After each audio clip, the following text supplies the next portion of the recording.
Encyclopedia. हाणे पाण साॻे चैप्टर मतलब चैप्टर नंबर 3 जी काई मिसाल कंदासीं, चौथी मिसाल कंदासीं। मिसाल छा आहे त हिकु कार 36 किलोमीटर फी कलाक जी रफ़्तार सां सिधे रस्ते ते हले थी। 10 मीटर मुफ़ासिलो तय करण खां पोइ ब्रेक लॻण सबबि इहा बीह थी रहे। कार जी काटू तेज़ी मालूम कयो। मतलब पाण खे एक्सलरेशन मालूम करनी है। बाक़ी एक्सलरेशन इनके न पाण न चंदासीं, डेसिलरेशन चंदासीं। ठीक है। रिटर्डेशन मतलब घटि थी थिए तेज़ी। तो पाण पे सभिनी खां पहिरियों डेटा मालूम कंदासीं। डेटा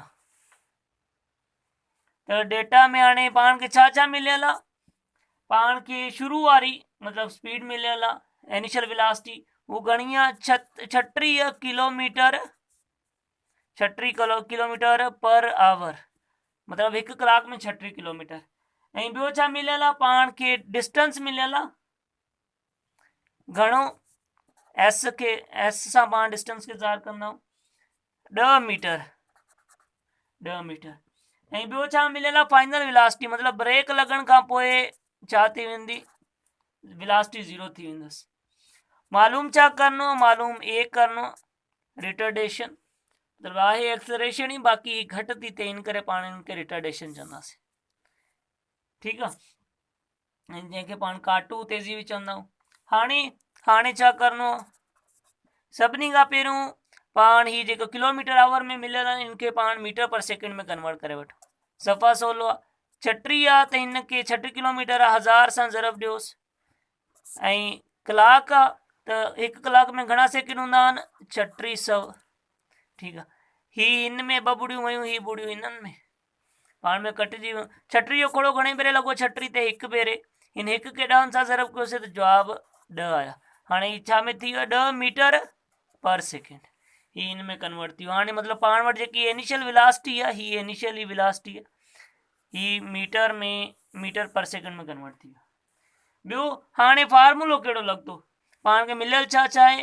इनिशियल वेलोसिटी मिलियल आहे, फाइनल वेलोसिटी बि, एक्सलरेशन पाण खे मालूम करनी आहे, ऐं डिस्टेंस मिलियल आहे। फार्मूलो लॻंदो कहिड़ो? 2as is equal to vf square minus vi square. ही इक्वेशन लॻंदी। तो पाण खे सिर्फ ए मालूम करनो आहे। तो पाण ही 2 जेका आहिनि 2s, ही बराबर इनसाइड वेंदा त 1 थी वेंदा। vf square minus vi square, ही 1 थी विया 2s। हाणे हिते वैल्यू पुट कंदासीं। vf जी छा वैल्यू आहे? vf जी 0 आहे, ही 0। ठीकु आहे। माइनस जी साइन। ऐं vi पाण खे मिलियो आहे 10। त हिते पाण छा कंदासीं? 10 स्क्वायर आहे। ठीकु आहे। ऐं 2 ज़रबिया ऐं एस पाण वटि घणो आहे? 10। ही 10।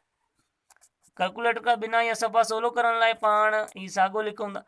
ऐं 10 जो स्क्वायर आहे त मतलब 10 2 भेरे, 10 ज़रबिया 10। ठीकु आहे। ही 10 इन 10 में कटिजी विया। ऐं 2 खे 1 ॾूं ऐं 2 जो घणे भेरे खोड़ो लॻो? 2 भेरे। 2 जो 5 भेरे। ठीकु आहे। ही माइनस में जवाबु आयो 5, मतलब ही मीटर पर सेकेंड स्क्वायर जेको आहे पंहिंजो जवाबु। ऐं जेकॾहिं हू पुराणे तरीक़े ते हू कयूं त पाण 10 जो स्क्वायर कंदासीं त 100 थी वियो, ऐं इनखे ज़रब कंदासीं त 20 थी विया।